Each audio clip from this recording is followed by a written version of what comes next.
Trump's presidency will have profound economic and political consequences for North America. In the previous episode, we talked about the president's bipartisan approval, the legal system, healthcare, climate change, and more.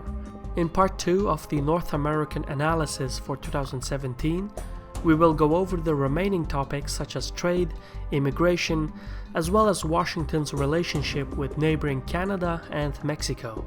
My name is Shirvan and welcome to Caspian Report. If you want to support our channel to produce more original content like this, please visit patreon.com/Caspian Report. One of Trump's most questionable positions concerns the recent trade treaties. Trump has a protectionist stance on trade. He believes the current deals are hurting American workers and companies. More specifically, he doesn't approve of the Trans-Pacific Partnership, the Transatlantic Trade and Investment Partnership, and the North American Free Trade Agreement, or better known by their abbreviations, the TTP, the TTIP, and Nafta respectively. The TTP seeks to tightly link the American economy with 11 others around the Pacific. It's an ambitious idea, but ultimately it's far too complicated to work. The TTP is only in its infancy and has not been ratified, meaning in 2017 Trump will have no trouble overturning the concept. And without American participation, the concept will be rendered meaningless. In the long term, the failure to implement the TTP will diminish American influence in the Pacific. Another proposal that is as good as that is the TTIP, which seeks to bring about lower trade tariffs, reduce regulatory barriers, and spur forth cheaper goods and services between the United States and the European Union. The TTIP is one of the biggest agreements of its kind. However, the deal is still years away from a real structure. Just like the TTP, Trump could abandon the TTIP, however it will change little for the current state of affairs. In fact, the European Union may prefer to ditch the draft either way, since the TTIP seeks to get rid of non-tariff barriers.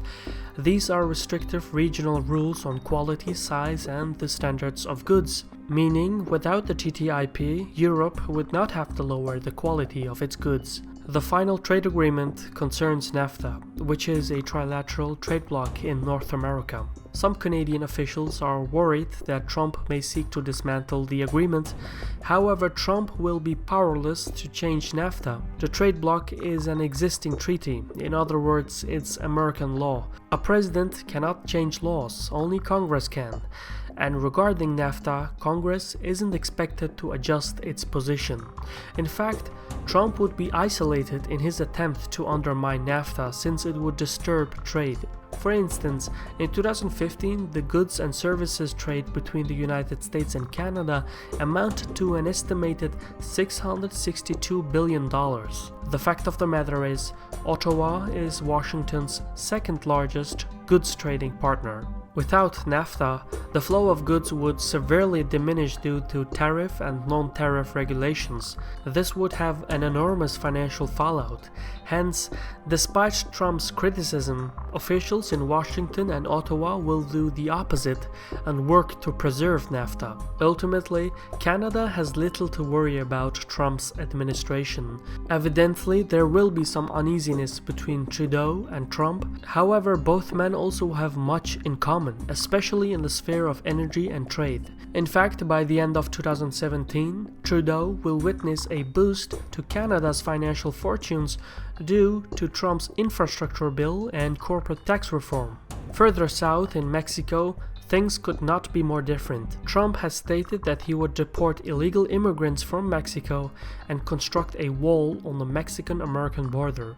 Yet in 2017, mass deportation and the wall will fail to pass. First, there are an estimated 11 million undocumented immigrants in the United States. However, illegal immigration exists in the United States because of American citizens who are willing to hire workers without documentation. Trump could focus on fining and arresting American citizens rather than the illegal immigrants themselves. In time, such an approach would decrease the demand for illegal workers. However, the problem of this approach is that it would upset the construction and agricultural lobbies in Washington. For these reasons, it's unlikely that Trump will do anything against illegal immigrants. The president, however, could in theory deport about 740,000 young undocumented immigrants who came to the United States as children. These people were given protection and work permits under the executive order issued by President Obama in 2012. Trump could, after a legal battle, overturn Obama's ruling with his own executive order. What's more is that Trump could block Syrian refugees from entering the United States. With the right media coverage, the deportation of hundreds of thousands of people and denying Syrian refugees from asylum would be just as dramatic as the deportation of 11 million illegal immigrants. Trump may view this as a low-risk objective. However, in pursuit of such goals, he will find enormous opposition in the Senate by the Democrats as well as the Republicans. As for the wall on the Mexican border, Trump could technically build it, but it would be completely meaningless. A wall cannot stop the smuggling of contraband for the same reason it cannot stop illegal immigrants. The flow of contraband is not a matter of physical security. As long as there exists a demand for contraband, Americans will smuggle guns and money into Mexico, and Mexicans will smuggle narcotics into the United States. The problem with contrabands is that the profit margins are usually too high to refuse.